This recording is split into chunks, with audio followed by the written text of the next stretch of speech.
S&P had quite the strong day today.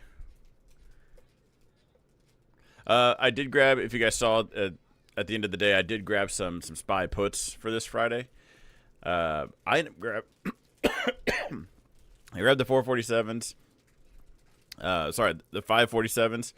And then we had that little like end of day push. And then I grabbed some 549s. So I'm in both of those until this Friday, and hopefully we just pull back. It would be really awesome to pull back to this yellow zone and not just that blue zone and hang out. But that's what I'll have to be monitoring, because if we do pull back to that blue zone, at that point we're just building a bull flag. So right now, just pull back.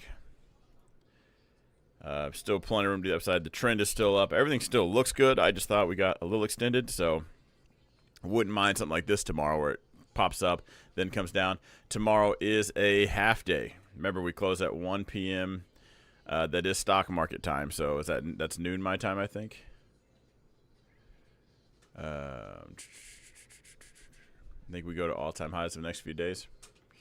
Well, it would be that would just be literally the next day. We have one more full day left of the week. Half day tomorrow, close Thursday. Friday's a full day, so we'll see who's really participating. And remember, guys, if banks aren't there and it's just lower volume, I haven't said this in a while. It's easier to convince 10 people the price should be something versus 10 million.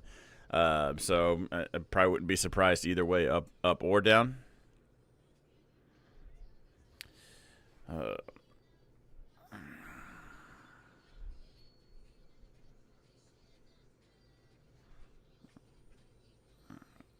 Hang on, sorry.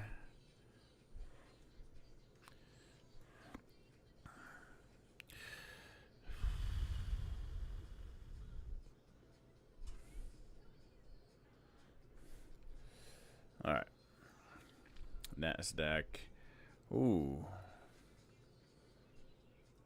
You know, I wouldn't double down on my SPY puts or anything like that, but if that did pop into that zone, I might just go ahead and grab, while I'm already down on, SPY puts, I might grab a QQQ put right there.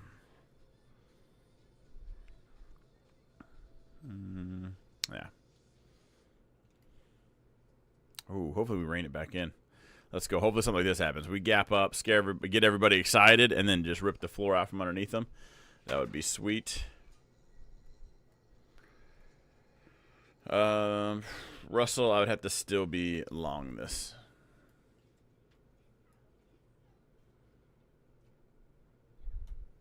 You got a 50-50 shot with those puts.